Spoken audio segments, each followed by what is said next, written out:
Alrighty, friends, welcome back to another live session. Just waiting for the system to let me know that we are actually live, and we are live. So in today's show, we're going to talk more about RSV and respiratory infections in children and talk about the phenomenon that it seems that society is not really paying attention to, and that is that host health really influences the infection trajectory. Now, I know many of you who watch these videos, share these videos, comment on these videos, understand this basic premise, but in the case of respiratory syncytial virus that appears to be at pandemic level proportions, at least in children here in the US, but seemingly not affecting other children throughout the world, it makes you wonder why our children here in the US, where they're fed hyper-palatable, ultra-processed junk food, where they were locked in homes, canceled schools and sporting events for the better part of 3 years now, why are people surprised that children are now getting sick? So I think it's important to recognize that host health really matters. I've been diving into this literature about specifically respiratory syncytial virus, and guess what? Host factors influence 80% of the illness trajectory. Yet we have many people saying that, oh my gosh, we need to bring back masks in schools and children are being disproportionately affected and it's this immunity gap. But if we look here, there are many factors that are influencing the outcome of respiratory syncytial virus infection in children, and we are not addressing these as a society. So what I wanted to do, friends, is come on here and share this literature that I was able to find in a very short period of time in Google Scholar, in PubMed, going back to 1999, finding that, guess what? Wait for it. Obesity, nutritional imbalances, metabolic disturbances, insulin resistance impact the illness trajectory of respiratory syncytial virus. And I can't help but notice that many celebrities that have recently had children that have been infected with this particular pathogen and said, I wish there was more we could do. I went to look at these celebrities' Instagram and social media profiles, and there's loads of pictures of them eating hot dogs, muffins, donuts, sugar. This one lady, I'm not going to mention her name. She's a very popular comedian. She's related to a politician. Unfortunately, her child got really sick with RSV and was hospitalized. And you go and look at the pictures of her on the internet, and she has powdered sugar all over her face, right? So it makes you wonder, when, if ever, are we going to connect the dots between the importance of metabolic health, nutrition health, vitamin D, losing body fat, and recognize what Louis Pasteur, recognize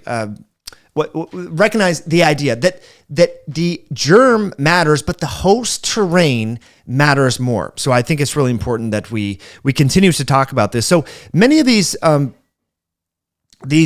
articles are talking about factors such as the impact of host metabolism.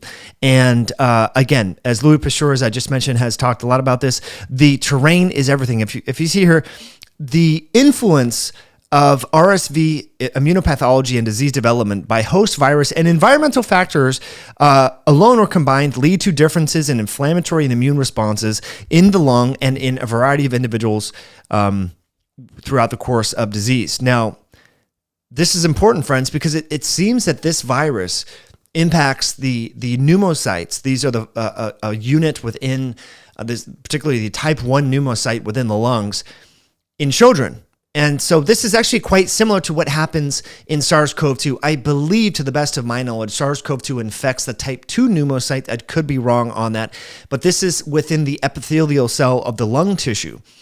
And it turns out that the neutrophils are a key immunologic response to this infection in RSV. Now, as fate would have it, the neutrophils are a specific immune cell that can become imbalanced if you're metabolically dysregulated. If you're a child that doesn't exercise, that has insufficient vitamin D levels, that eats, blueberry Pop-Tarts every day for breakfast, right?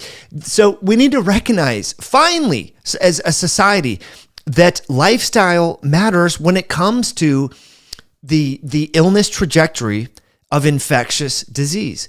Now, if we didn't learn this with COVID, are we going to make that same mistake over again and not learn this lesson for our children who are now suffering from RSV? Are we going to blame it on the immunity gap? Are we going to blame it on school closure? Sure, some of those things, lockdown, school closures, mandatory masking in children probably impacted and caused this immunity gap. And so more and more children do not have any immune defenses for RSV, and so therefore they're getting sicker. Or are we going to say, you know what? What also made our children sicker are the fact that we closed the schools, that we forced our children to be on screens, that we socially isolated our children so they, self-soothed with junk food. We locked them in homes. We canceled sports. And I've shared this data numerous times over the years, over the past 2 years specifically, that obesity rates grew the fastest in children between the ages of 4 and 11 years old. And we were talking about, I think, a 2.8-fold increase in the rate of obesity.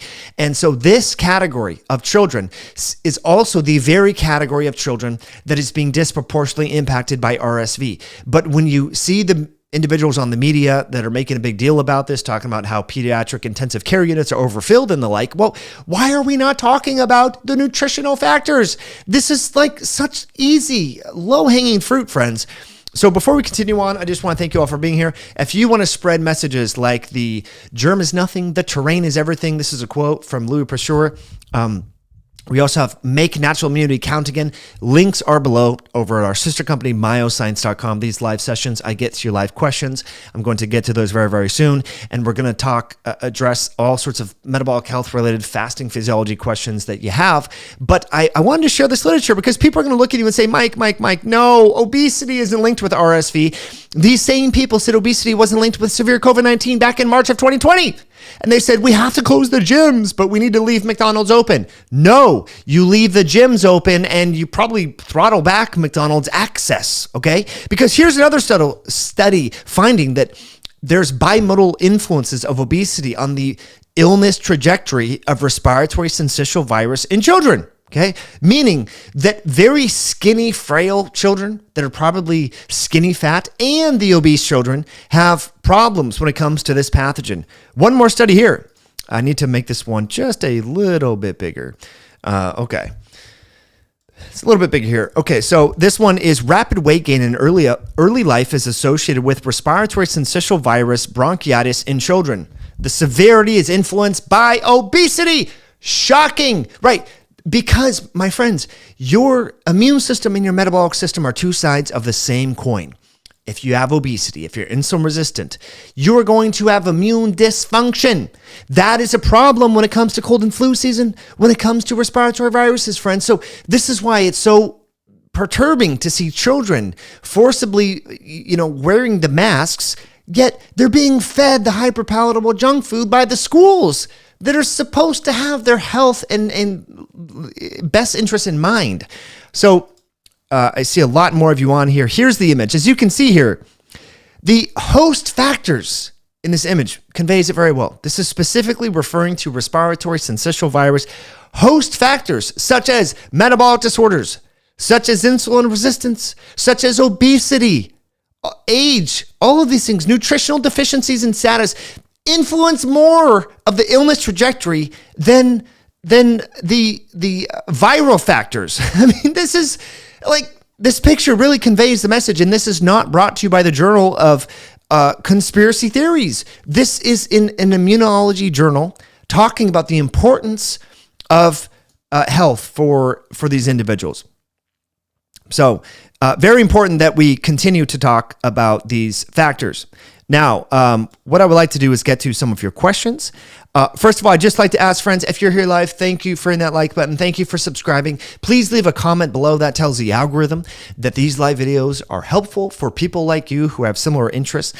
And we can, of course, continue to influence more people. So let's get to some of your live questions. Okay. Yeah, I mean, what's so funny about, it's not funny, but what's interesting about Pfizer is they are rushing to release an RSV vaccine, okay? Well, where's their same sense of urgency for helping kids get their vitamin D levels up, for helping them to walk 5,000, 7,000 steps a day, for helping to get the fish sticks and the fried whatever out of the school foods? I mean, this is really important. Matt, you hit the nail on the head there with the actress that I was referring to. Okay. Could lifetime birth control medication be a factor? Well, Rusty, this is a very good question. Lifetime birth control does influence carcinogenesis as it relates to estrogen-dependent cancers. Birth control has problems with regards to the types of mates that women are interested or attracted to, so that when they come off the birth control, actually the pheromones that they're attracted to change. So that's very important. Nick says, we live in an unhealthy society that's based on fear. Yes, this is true. Okay. Rachel says, children, not just infants, are getting it. Yeah, well, again, children between the ages of 4 and 11 were the group that gained the most fat during COVID. Are we surprised that they are now getting sick with RSV? No. Why would we be surprised? Again, the functional unit that is impacted by RSV, I'll just leave this paper up here. Nutritional status influences outcomes, but it's the neutrophils and the T lymphocytes. These are the various immune cells that are impacted when you're deficient in vitamin D, when you don't exercise, when you eat processed junk food. These are the cell types that become deranged, my friends. So we should not be surprised that children are getting sick with this. Matt says, eat like your life depends on it. Boom. And Matt, we also have the shirts over at Myoscience. We have the lift weights like your life depends on it. Okay. Vagrant says, how can I pass a drug test in 3 days? Stop using THC. I've heard that cranberry juice might impact that, but just don't use THC, guys. It impacts your brain. It's not good. THC is not good. Okay.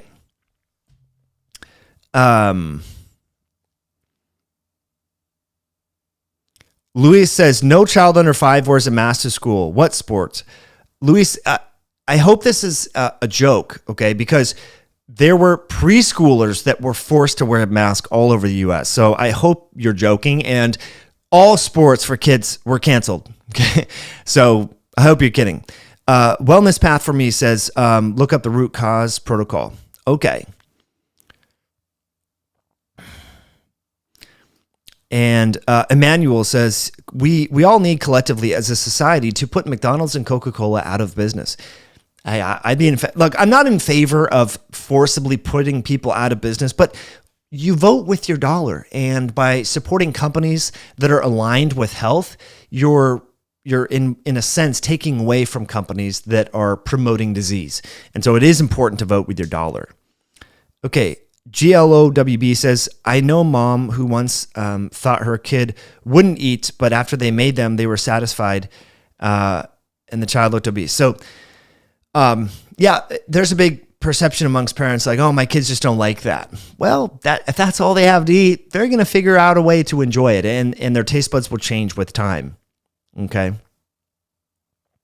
So you need to start feeding your kids real food.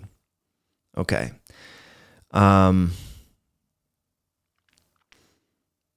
Natasha says, important information. Thank you for sharing. Please, let's get the likes up. Yes. Thank you guys and gals for being here. That does help a whole lot. Ted here says, everyone is sick around me, but me. Cut out the processed food. Boom. It's not that hard, my friends. Not that hard. Vitamin D does not metabolize well without adequate magnesium. Yeah, so magnesium is important, but if you take vitamin D without magnesium, you still get absorbed. It still gets absorbed, friends.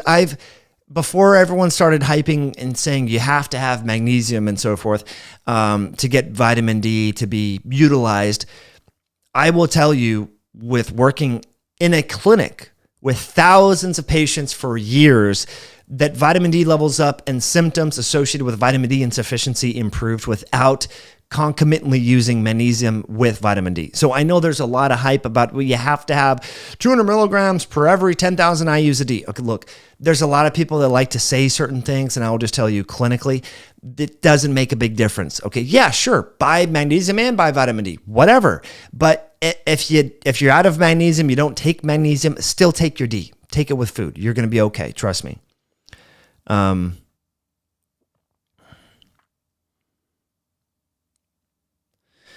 Rachel says, my children aren't overweight, but they're definitely low on vitamin D. Yeah, Rachel. So as parents, we're used to giving our kids all sorts of sunscreen and hats and saying stay out of the sun and so forth. So we shouldn't be surprised that children have low vitamin D levels. So yeah, that's a unfortunate problem in our society for sure. Okay. Slingen Silver says, what vitamin B1 supplement would you recommend?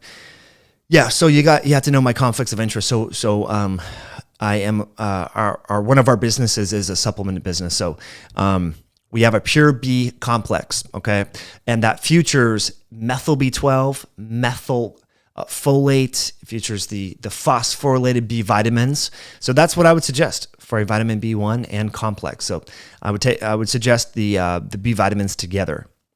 Okay, we have a comment about magnesium. Magnesium is so important. My mom was sick and she had no idea she was suffering from low magnesium. She had the symptoms. I figured it out. Yes, great. That is amazing that you helped your mom with magnesium. There's a lot of people that benefit from magnesium, no doubt about it. There's so much overkill of information in this space. Just keep it simple. Yes, exactly, Ozzy. You can trip over the details. Don't make great the enemy of good. Just do the best you can. Take your D. Take it with food. End of story. If you want to supplement with magnesium on top of that, fantastic. Okay. It's easy to buy magnesium supplements. Skater Cranes says, yes, this is very true. Okay. Friends, what other questions do you have with regards to RSV, illnesses, vitamin D, metabolism, all sorts of good stuff? I know there's a lot of voting going on, so people are busy with voting, and I, of course, voted today. I hope you did as well in your area. We know that our political elected office members do impact health, right? Because of the companies that they can be aligned with, and it's important that you voted. So thank you for doing that. Which form of magnesium is best? That's like saying, well, which exercise is best? It kind of depends on what you're trying to achieve. I'm a big fan of the dimagnesium malate or magnesium glycinate because it's very affordable. So those are the forms of magnesiums that we put into our electrolyte sticks over at Myoscience and we use in our MyRelax and Calm. So those are the forms by Albion. I'm not a big fan of magnesium carbonate. Not a big fan of magnesium citrate unless you're trying to induce a bowel movement. Unless you're intentionally trying to induce a bowel movement, those are the forms that I suggest. The dimagnesium malate or the magnesium glycinate. And these are important. Okay, Rosie says, what is RSV? RSV is respiratory syncytial virus. That is a virus that affects the type 1 pneumocyte of the lung tissue, primarily in children. And evidently there's a surge, an unprecedented surge in this viral illness in children. Yet for some reason, no one is talking about the elephant in the room, which of course is diet and exercise and how that does influence illness trajectory. Okay. Matt says, what vitamins, minerals are the best for lung health? The best things that you can do for your lungs are breathing and exercise, nature. All those things are great for lung health. So I'm a big fan of hyperventilation followed by retention breath work. So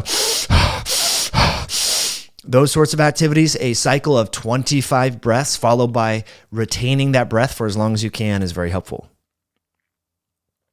Okay. Weston says, it's easy to get confused when looking up nutrition and exercise. So many people are just trying to sell something. We just need more genuine-hearted people with knowledge. Yes, I agree with that, Weston. Thank you for that. This is very true.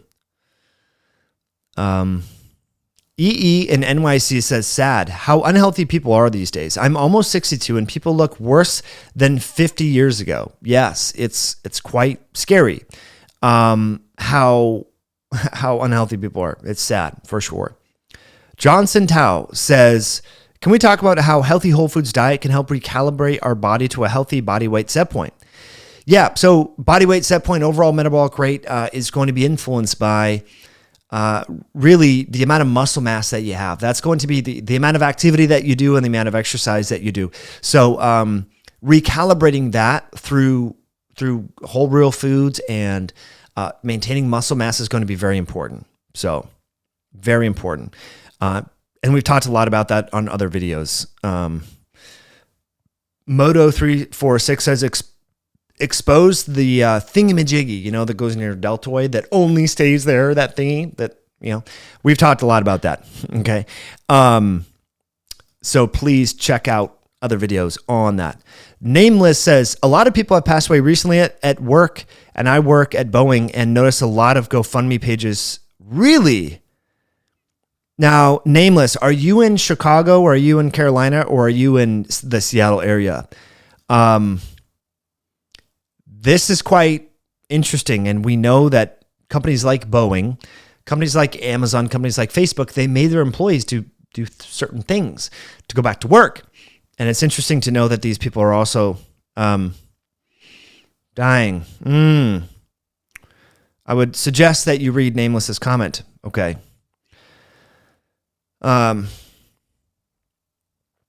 Pretty sure my husband has RSV right now, but I haven't gotten sick, not even a sniffle. Well, awesome. Do you and your husband eat different foods? Is your diet different? Is your exercise different? Okay. The llama said, what are 5 nutritious foods that you would recommend that kids eat at least every week?